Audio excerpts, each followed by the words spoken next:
Hello everyone, welcome to my YouTube channel, Matt Karet. Sa video ito, illustrate ko, ipapakita ko kung paano mag-evaluate ng function. Kaya manood at matuto dito sa video lesson na ito. Okay, so what about this problem or functions? So we are still in the evaluations of function. Okay, so we have our problem if x is equals to x cubed minus 64, and the second problem is the g of x is equals to x cubed minus 3x squared plus 3x minus 1. So this is also a very easy problem because we have the value of x. Okay, so let us solve this problem. So we have x equals to x cubed minus 64. So our value of x, which is here, we have negative 4. So that is negative 4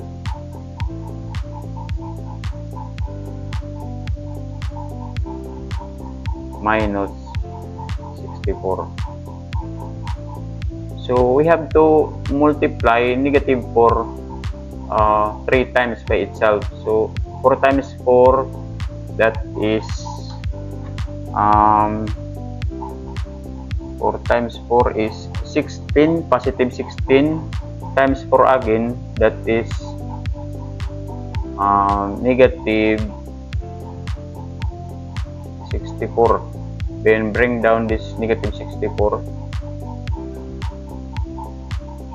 Then let us combine these two negative numbers. So 64 plus 64, that is negative 128. Okay, 64, let us add it. Okay, that is correct, 128, negative 128. Okay, so next, the g of x equals to x cubed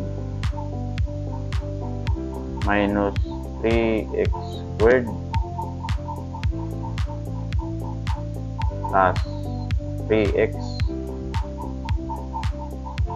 minus 1.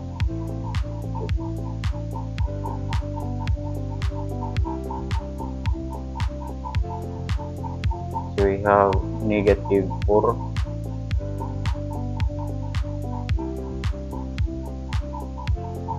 cubed times negative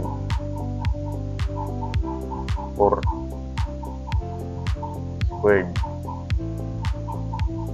plus 3 times negative 4 minus 1. Okay, so negative 4 times negative 4, that is positive 16 times 4 again, that is negative 64. Next, we have negative 3. This becomes now positive 16. 4 times 4, positive 16. This is 3 times negative 4, that is negative 12. Bring down negative 1. Okay, so bring down this negative 64. Then 3 times 16, that is 48. 48. Bring down this negative 12 and negative 1. Then let us combine negative 64 plus negative 48 plus negative 12 plus negative 1, that is negative 100 25. Okay, so that is the answer. Okay, so next. Okay, so what about this problem? So we have given f of x is equals to 2x plus 1 and the p of x is equals to 2x plus 1 over x minus 1. So ang requirement niya ay yung f of p of x. So yung x natin dito sa f of x ay yung value ng p of x, which is 2x plus 1 over x minus 1. Okay, so this is how to solve this problem. We have f of p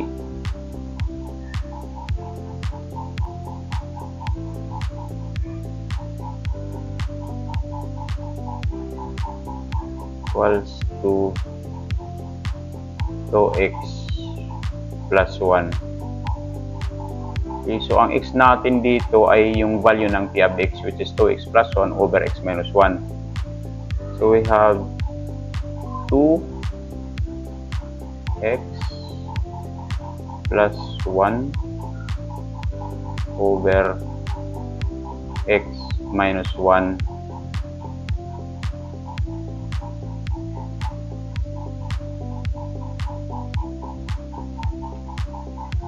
plus 1.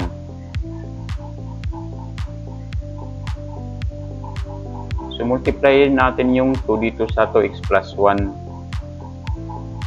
Comes now 4x plus 2 over x minus 1 then plus 1. Okay, so ang pag-solve sa fraction ay we need to have the common denominator. So ang gagawin natin, multiply natin itong x minus 1 dito sa plus 1, x minus 1. Okay. So as you can see, we have now our common denominator. So pwede na tayong mag-minus dito sa numerator. So we have 4x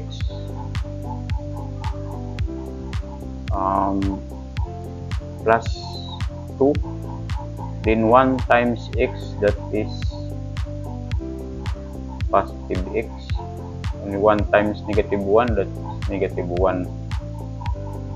And copy the denominator, x minus 1.